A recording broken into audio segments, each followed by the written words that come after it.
This is The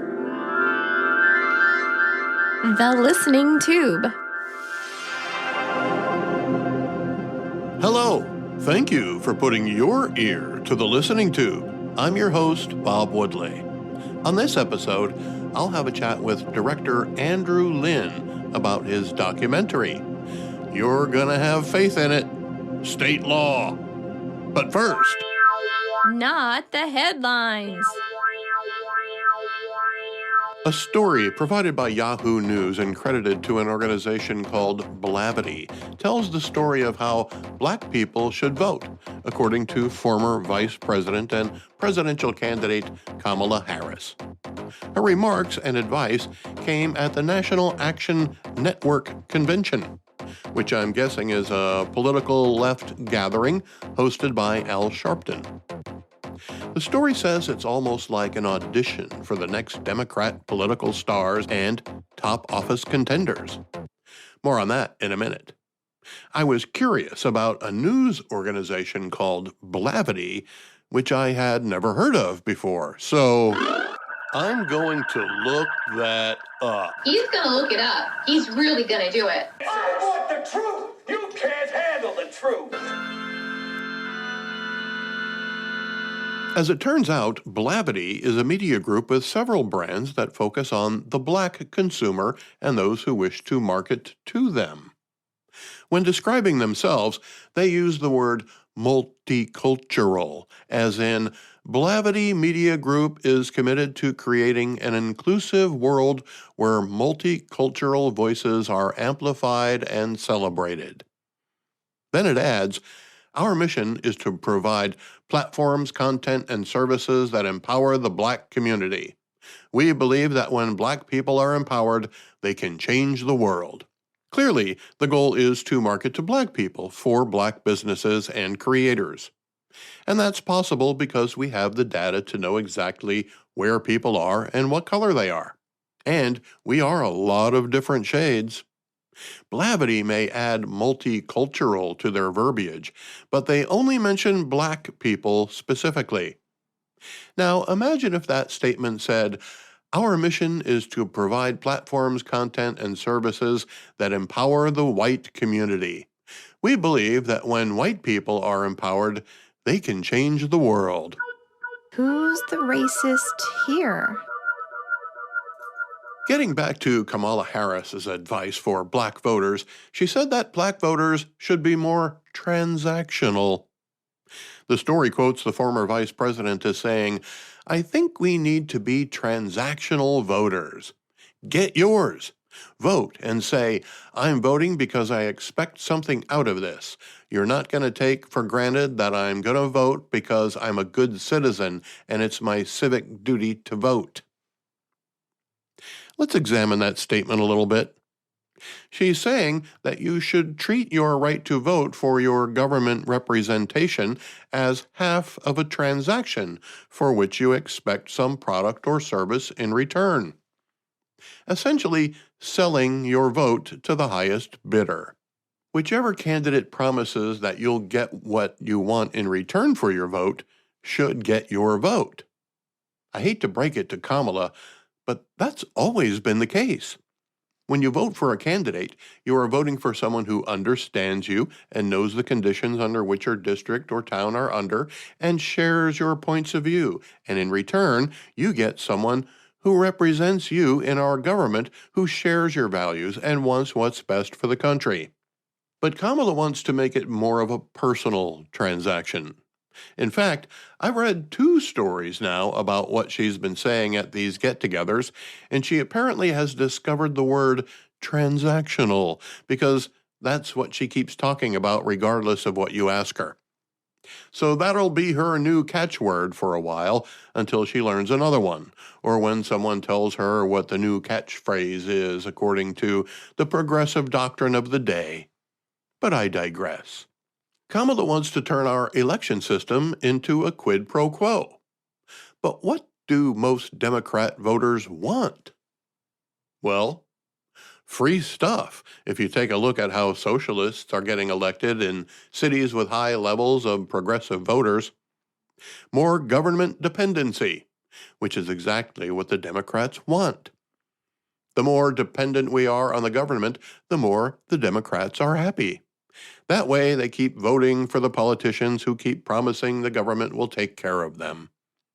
Take care of them with free stuff like health care and bus rides and cheap prices at government-run grocery stores. Free child care and welfare programs that last a lifetime. These are the transactions Kamala Harris is talking about. It's not new, it's just a different way of saying it. She's trying to make it sound more sophisticated than saying something like, vote for us and we'll give you free stuff. Now, the people who want to rely on the free stuff can claim they're transactional voters. The only problem with being a transactional voter is that eventually the money runs out and the free stuff goes away. Unless, of course, the government you voted for raises taxes to pay for the programs that provide the free stuff. Getting caught in that cycle will inevitably lead to what we see in many inner cities now. Poverty, empty storefronts, homelessness, desolate streets that used to be bustling business centers. Baltimore's Inner Harbor is a good example. California is another. Look, it's okay to be a transactional voter depending upon what the other end of the transaction looks like. If you expect a representative government that upholds the Constitution and gets work done for the American people as a whole, that's one thing. But if it just results in more dependence on the government, then your transaction will lead to your demise. You can hang your hat on that.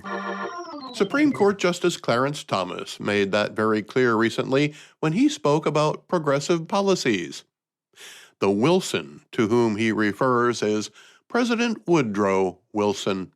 I've edited the justice for time and content. Progressivism was the first mainstream American political movement, with the possible exception of the pro-slavery reactionaries on the eve of the Civil War, to openly oppose the principles of the Declaration. Progressives strove to undo the Declaration's commitment to equality and natural rights, both of which they denied were self-evident.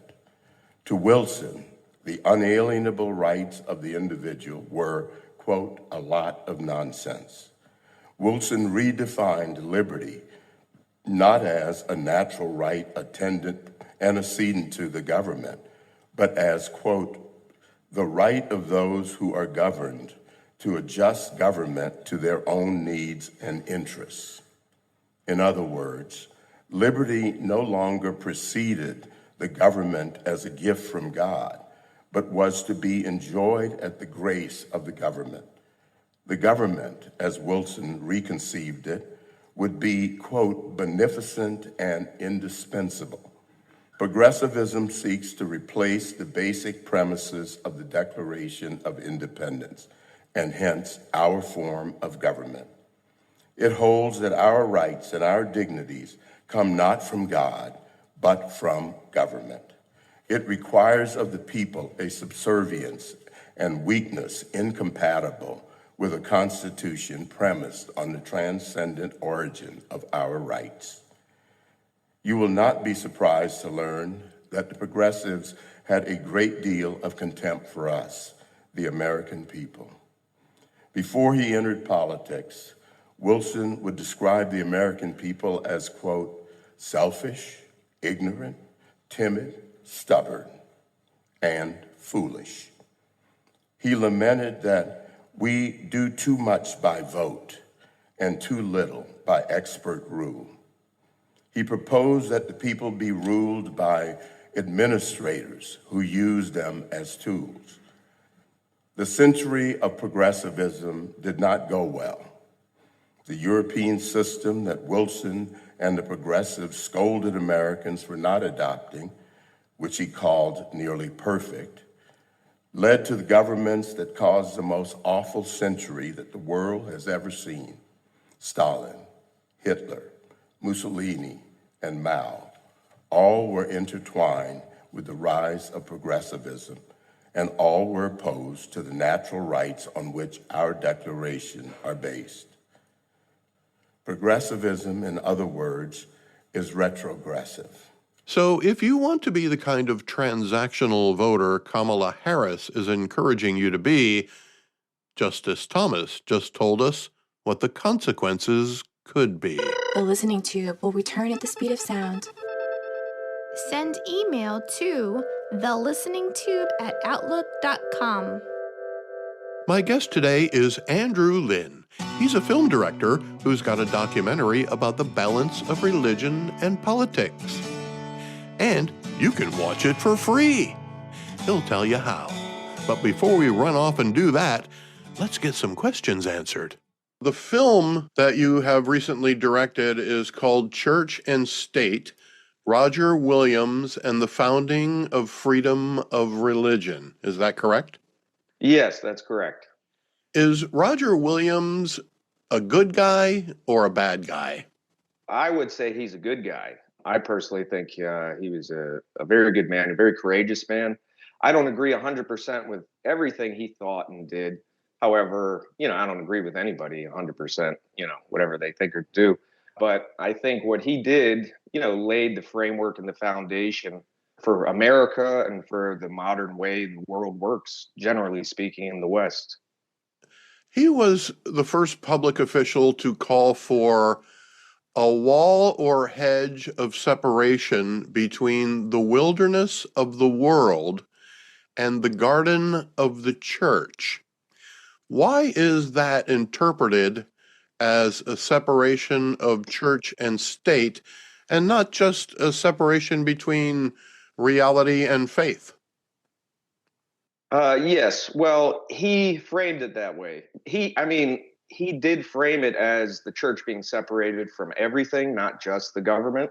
But, he went on to found Rhode Island, and that was the first colony where in its charter they had the separation of church and state, in that the government had no official denomination and it didn't have anything to do with churches. So they didn't regulate faith. They didn't endorse faith or a specific church, rather, whereas the other colonies did. And throughout world history, that was the case. Is it meant to limit government or is it meant to limit religion? It is not meant to limit religion. A lot of people in this day and age would interpret it that way, would say, oh, the separation of church and state means you can't pray in public, you can't discuss religion or God in public. That's not what he intended. That's not what I believe the founders intended. Of course, the Constitution doesn't have the separation of church and state in it. That's a phrase people took from a letter between Jefferson and the Danbury Baptists. However, it's to encourage faith. It's to protect faith. It's not to. The reason he came up with this idea was because he was persecuted for his beliefs. Though he was a Puritan, like his friends and colleagues in Massachusetts Bay Colony were also Puritans, he started to grow in his faith, have different ideas, started believing in liberty of conscience, didn't believe you could force people to, believe certain things. And so he was banished for that. And that's when he went on to start his own colony, Rhode Island, and establish this framework for the government there. He became a Baptist then, did he not? So briefly, yes, a lot of people think he was a Baptist. A lot of Baptists will say he's a great Baptist. He was briefly a Baptist. He did go on to, with some others, start the first Baptist church in America, but he would end his life as what is called a seeker. So a seeker was somebody who was constantly seeking the truth. He was still a Christian. He just couldn't identify with any denomination. He felt, I guess, in the film, somebody says he was too Puritan even for the Puritans. So he had his ideas, maybe a little self-righteous, like, nobody has it right. I guess only he had it right. But so the title of your film uses the words freedom of religion.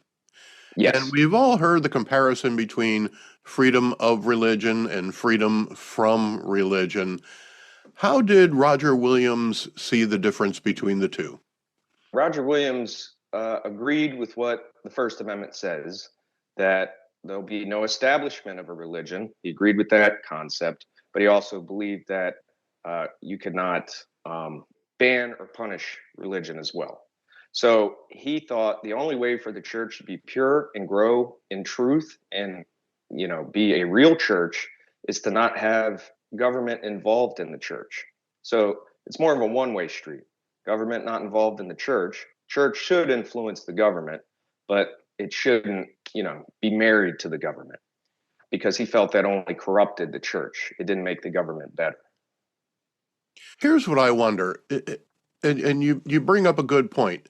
Is our government being restricted in ways that don't involve restrictions on religion?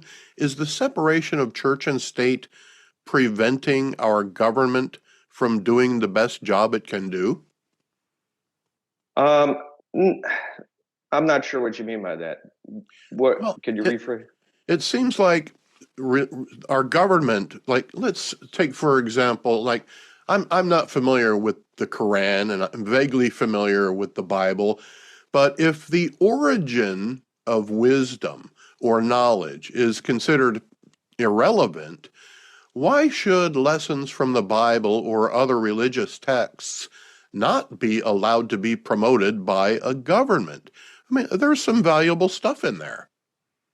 Well, yeah, this is related to a question I asked all the people I interviewed for the film, but I didn't really get a good answer. Is that aren't all laws based on a culture's beliefs? So, for instance, in America, polygamy, by and large, is against the law and has been throughout American history. But you go to a Mormon, you go to Utah, or it's not illegal. Maybe recently they made it illegal, but you go to a Muslim country, it's not illegal. So our laws are based on religious beliefs, and by and large, the West. What I say about America is, are we a theocracy? No. Are we foundationally Christian? Yes. In that the majority of our populace at the founding were Christian of different denominations, and so the Bible shaped the views and beliefs of people, even the deists that were involved, the founders that were deists. I mean, obviously they were influenced by their Christian brothers and sisters, whether, they didn't obviously fully agree on the, deep doctrinal issues of Christianity, but their morals were in line with Christian thought because that was just the Western culture they grew up in. Ultimately, their laws are going to be based on something. And what are they going to be based on? And in the West, it's going to be based on Christian values, or some would say Judeo-Christian values. Yes, Judeo-Christian values seems to be the common phrase. How does Islam work its way into any of our laws? Did you look at Islam as part of the research of your film? No, I didn't, but I have read the Quran, not entirely, but I've read the Quran, and I don't believe it is compatible with freedom of religion. I think that whereas, Roger Williams did believe that. He believed that freedom of conscience should apply to everybody, freedom of religion should apply to Muslims, everybody. But I think Islam, when small in number, it's fine. But the whole goal, I find it more of a political system than a religious system, in that it seeks to dominate, and it seeks to, and you can read these verses in the Quran. I'm not just disparaging or something like that, but it says things like you can't take Jews and Christians for friends. It says that Jews are greedy for life. This is from the Quran. Basically greedy. Jews are greedy. It says a lot of things. You can't make friends with them, put terror into the hearts of the disbelievers. Basically, you're going to have a competing ideology or a competing religion when Islam comes in. It seeks to dominate, I guess is the point. It doesn't seek to live, love your neighbor is a Christian virtue. It says to, harm your enemies, and those who are enemies are Christians, Jews, pagans. So it's not really and of course there are peaceful Muslims who can get along and all that kind of thing. But, I'm just saying what the Quran teaches. So. Well, now, certainly the Ten Commandments have obvious religious rules, as well as more secular or legal rules we're asked to follow. Yet, many school districts are prohibited from displaying them, as well as city halls and courthouses, because of the religious content. What if we made a display of the Ten Commandments and we only listed the secular commandments, say like 6 through 10. And after the last one, it says, for more commandments, see Bible, Exodus 20.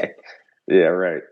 No, yeah, that's exactly what Roger Williams believed. He believed that the government could only enforce the second table of the Ten Commandments, Commandments 6 through 10, as you just mentioned. He believed that the government should have no involvement in a person's relationship with God, which I think is a good thing. You know, it's a mixed bag. These are challenging subjects. They're not very black and white as far as having 10 Commandments in a public space. It's hard to say. I could go either way on that subject, but yeah, definitely. Is it bad to teach people not to steal, not to lie, not to murder? You know, all these things. I agree with these. I think most people would agree those are good things to be taught. But yeah, the first part about love the Lord your God with all your heart, mind, and soul, have no other gods before me. These kind of things. Yeah, that's where you get into theocracy versus, separation of church and state. And, so I'm not against if people of a state or a county or municipality, whatever, want to vote that in for their community and, they have a majority to do so, so be it. I think that's kind of where I would land. If the people want it, then that's fine.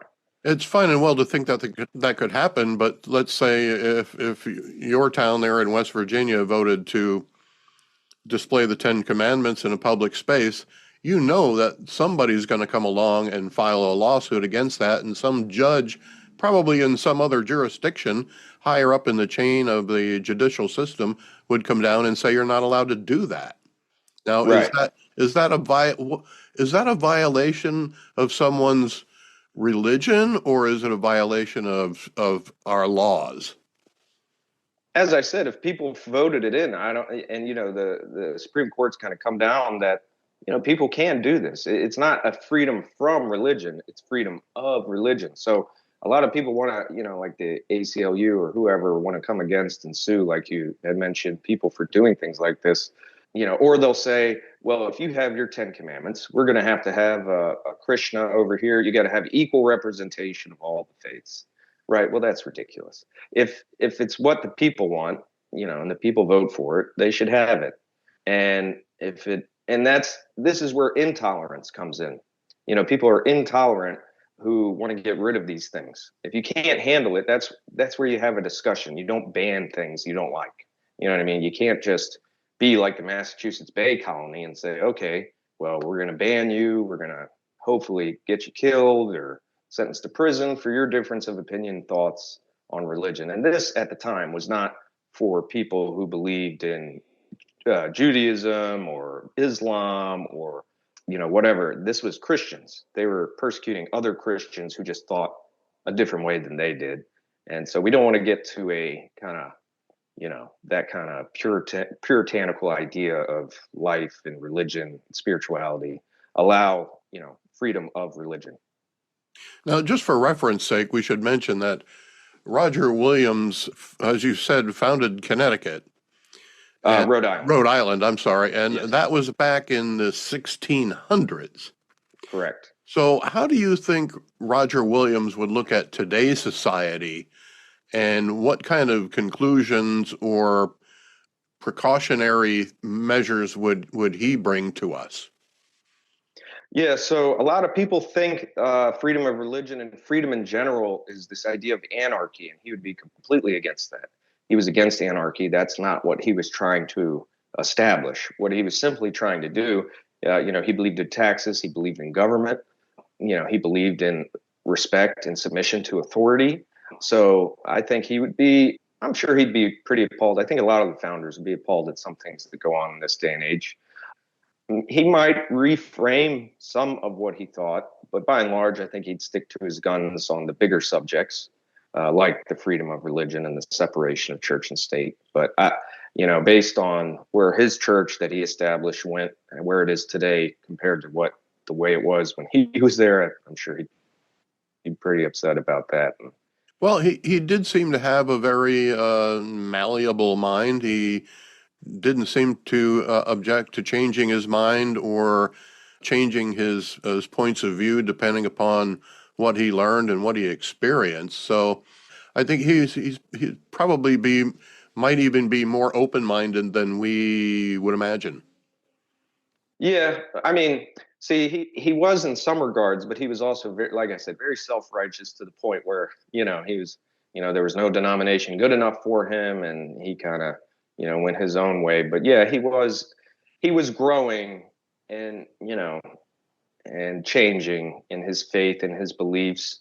Some of these things were established early on in his life. His mentor was Sir Edward Coke back in England. He was kind of very influential on Roger Williams in his ideas of separation of church and state and freedom and all these kind of things. So the main thing he kind of became more malleable about later in life was, the denomination kind of thing. He was originally a Puritan, became a Baptist, then became a seeker.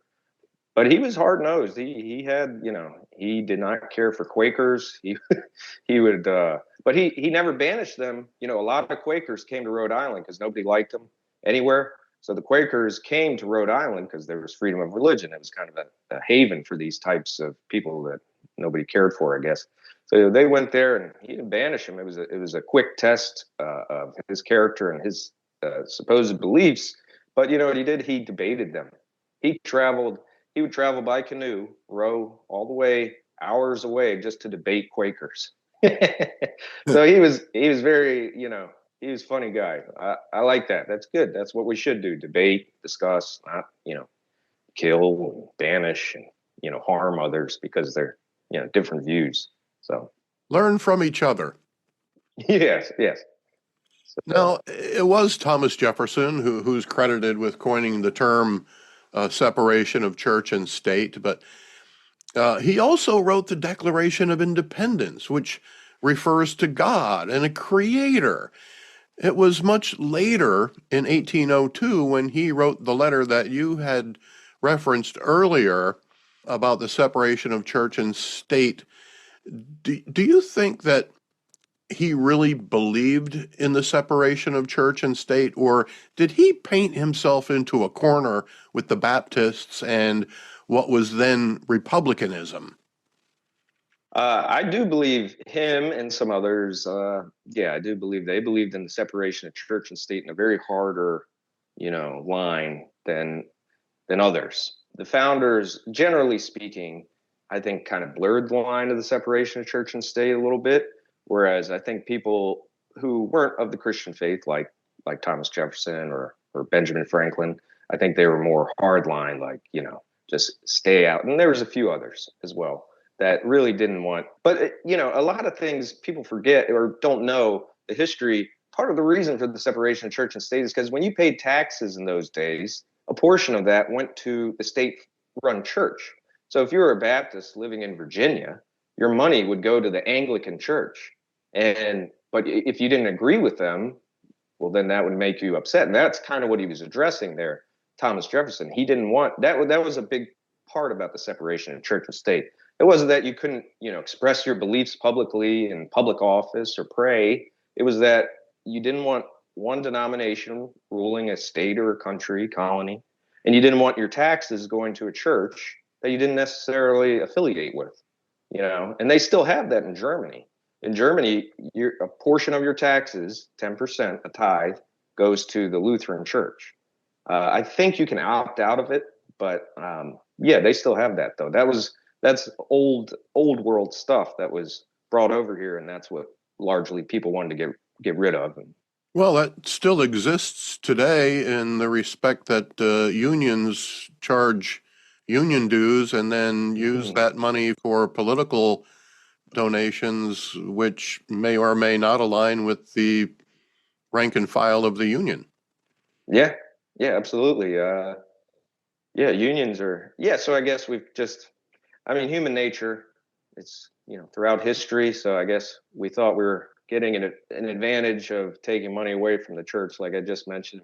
Now we're, like you said, putting it in unions and different things. I mean, taxes in general, you're paying for a lot of stuff you don't agree with in general. But yeah, so that's true too. Yeah. Now, if you could make and show this documentary at any time in the history of America, would there be a better time than now to release it? Is there an audience you wish would have seen this sometime in America's past? Probably. I do think it's excellent for now, particularly for the 250th anniversary coming up. And with the death of Charlie Kirk, I think, while these people think they're, would probably think they're on the side of freedom of religion, these people who endorsed or, the people who participated in his murder, that's more acting like the Puritans than acting like Roger Williams, who established freedom of religion. That's an actual Salem witch hunt where you got to get rid of these people who are talking, like saying things we can't handle, we don't like.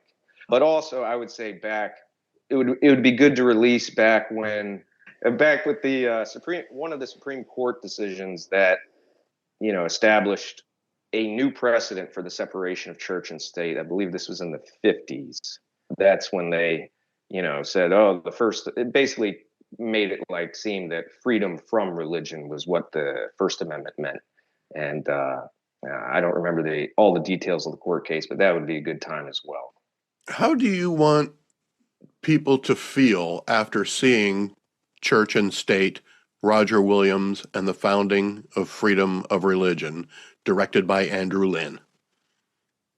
I would want people, I think it's an informative film. It is probably aimed more towards a Christian or conservative audience. I did make it in response partly to a rise in Christian nationalism, which is this idea that we should return to a monarchy. It's a small but growing sect of, the American right. I'm a Christian and I love my country. I thought I was a Christian nationalist based on those things, but there are portions that call for the return of a king. They want a Christian prince to rule the country.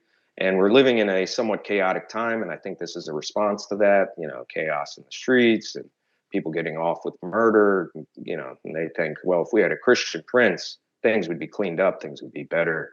And they look to theocracies like Saudi Arabia or, these Middle Eastern countries. They say, oh, it's so clean there and the crime's so low because they're so harsh on, crime. But yeah, we don't want that. So I made that in part response to that, and I would hope people would get out of it education about the reality of where this all came from. I wanted to honor Roger Williams. He's a bit of an unsung hero. He did, like you had mentioned, Thomas Jefferson was the first to bring up church and state. Well, actually was Roger Williams, slightly different language, but he established it. He thought of it. And Thomas Jefferson, yeah, more or less, I don't think he took it from Roger Williams, but he mentioned it as well. So I just want people to go away, leave the film saying, well, I learned something. I'm armed to debate somebody about the subject and, be proud to be an American, love their country, and realize why we have these freedoms, what led to these ideas, the persecution in Europe of, Christians and Catholics or Protestants and Catholics against each other, and just be thankful and grateful and inspired to go out and, be what you want to be and believe what you want to believe. Is the United States of America still the best country in the world for freedom of religion? Yes, I do believe it still is. Even though there are scary things that can happen in this country where it seems like it might be getting tampered with or they're putting in laws that abridge people's speech or abridge people's faith, I think by and large, because we have the Constitution, while that can happen temporarily or for a time, we can push back also because of checks and balances. The individual has a lot more power in this country than in any other country in the world. So I do believe that it's still efficient here, the freedom of religion. I was just reminded in my head about the persecution of Catholics that happened under the Biden administration. It didn't get a lot of press because I think the press kind of subdued the story a little bit. Is that common, or do we just not hear about it? It's probably more common than we realize, and we probably don't hear enough about it because media is very bifurcated right now and divided. People get their media from so many different sources, and the main big sources, the old media outlets like the television one, CBS, Fox, all that stuff. They tell you what they want you to hear.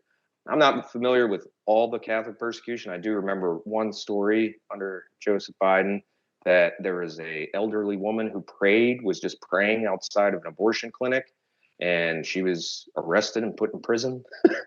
I mean, this is crazy stuff to me. Now, I know there is a law about that you can't protest at an abortion clinic or something like that they use to do that, but still to pray is different than speaking. Maybe she was praying out loud. I don't know all the details, but that's, an offense to the First Amendment, in my opinion. Yeah, there seemed to be another incident as well concerning an FBI memo labeling Oh, yes. fundamental Catholics Catholics as a terror group. Yeah. And it's like, Yeah. well, okay, wow, where did that come from? Right. And So what can religions do to make sure that the government does not impede on their right to practice their religion? Well, they need to know their rights, and they need to it's hard when you're an individual, but if you can get a coalition together and get, a legal team. I don't know if you've ever heard of the ACLJ, the American Center for Law and Justice. They fight for religious liberty on behalf of people in these exact circumstances. And they're a nonprofit. And so they're a legal team that goes and takes these things to court when the government oversteps their constitutional authority. So tell me about some of the people who appear in your film, and did you have to cut anything out because you didn't agree with it? So yes, I interviewed 4 people. I interviewed a Baptist pastor who's very knowledgeable, very intelligent. I interviewed a New York Times best-selling author who wrote the premier book on Roger Williams. It's called Roger Williams and the Creation of the American Soul. And he's a Democrat, and he's friends with what's his name, James Carville and others. So he's more left on the subject. Pastor's more right. I interviewed the president emeritus of Mercy University. He's more right of center or center, and he wrote a book as well called "The Separation of Church and State." Roger Williams, and I forget the subtitle, but either way, his is more coming at it from a legal standpoint. So he would bring up in his book several examples in our nation's history of this coming before the courts, different cases about separation of church and state, instances where, for instance, a rabbi prayed at a middle school graduation, and that went to the Supreme Court. And then lastly, Bill Federer, who's pretty viral right now. He's kind of quasi-famous in the social media world. He's a Christian author and speaker. He's always defending the Christian roots of America and America's founding. And he's very well-spoken, very compelling to listen to. And what did you learn? Did you learn anything through your conversations with these people? Oh yeah, I learned a whole lot. I mean, that's the fun part about, making documentaries. You think you know something, and then, somebody will send you in a different direction. Particularly the Baptist pastor I interviewed, he's very intelligent. He reads, he said he's in 10 books at a time. He's always reading. And if you see in the film, the interview with him, the background's just books. His whole office is loaded with books. But he makes very interesting points. The way I found him was I wanted a pastor's perspective on Roger Williams, and I typed into YouTube or Google sermon about Roger Williams, and I saw a Sunday school lesson from him, and he talked about Roger Williams' perspective on the 2 kingdoms, the 2 swords, and the 2 tables, and it's just so fascinating. Roger Williams' intellect and thoughts on the subject. So that it's a little deep, but as I mentioned before, the 2 tables are the 10 Commandments. The first table, Roger Williams did not believe the government could enforce. The second table, he did. So he just, brilliantly took the Bible and applied it to modern life and how we could live civilly with our neighbors. So anyway, yeah, I learned a lot from these people. And you had asked earlier, I forgot to answer anything I disagreed with. Mostly, I agreed with everything. Little things I disagreed with. I'm not offended by the Ten Commandments being in schools, but like I said, I could go either way. The author, the New York Times bestselling author, he had a real problem with that because he lives in Louisiana, and he said, I guess recently they had passed laws to put the Ten Commandments in public schools, and to him that was a clear violation of the separation of church and state.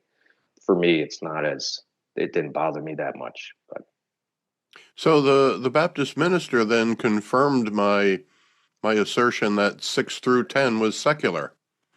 yeah, Okay. well, I wouldn't say secular, but yeah, it's civil. It's civil laws. It's So rather than theocratic laws. so Dealing with your neighbor rather than your dealings with God. right.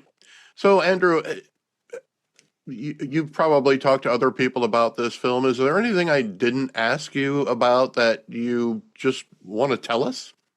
No, I think you covered it pretty well. I would just say it's a fascinating subject. And when you hear the arguments from Roger Williams, what he believed, what he thought, how he, as a Christian and Puritan, came to these ideas, it's fascinating. He was a brilliant man. It's amazing the way he thought, and it's amazing our country, the foundation of it, and we can't lose it.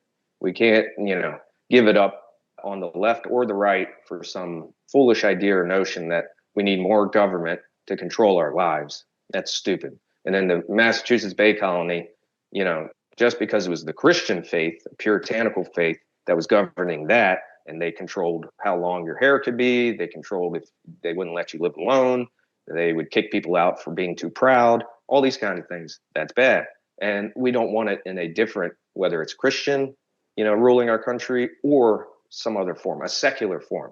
Because secularism can be wielded in a religious fashion, in a theocratic fashion over people, like you had mentioned earlier in the previous administration. If you could say, well, I don't like Catholics, so I'm going to say, they're terrorists and we need to keep an eye on them and we need to arrest them for praying outside of, it's just crazy.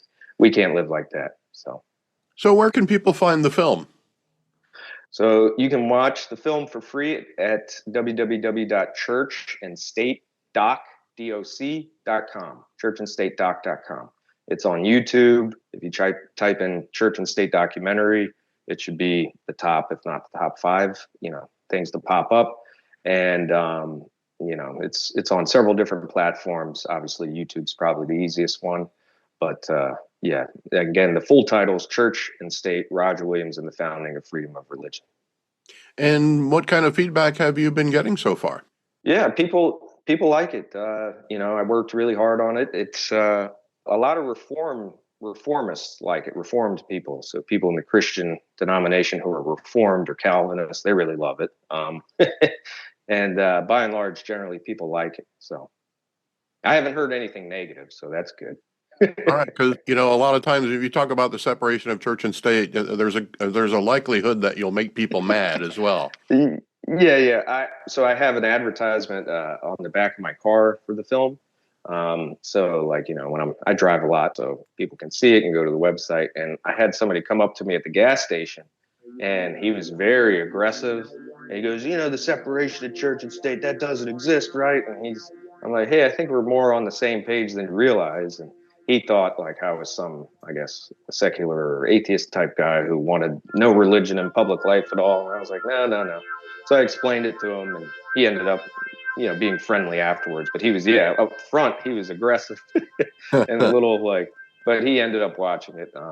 He lived in New York, so I didn't get any feedback, but yeah, I'm sure he would like it. I'm sure he liked it. So. The name of the film again is Church and State, Roger Williams and the Founding of Freedom of Religion.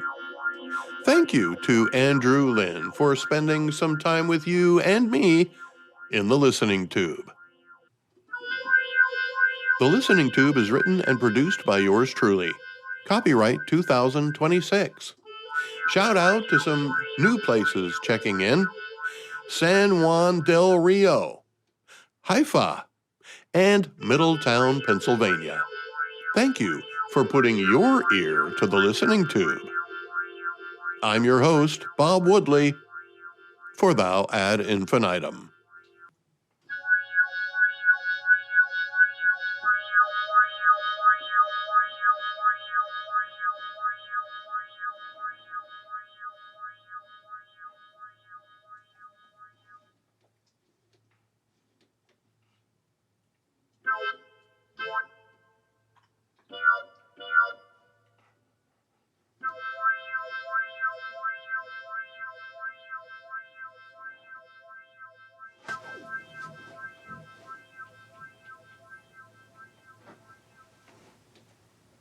Hey, keep the noise down.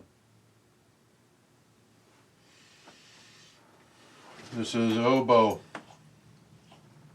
Small phaser 2. Cut off halfway.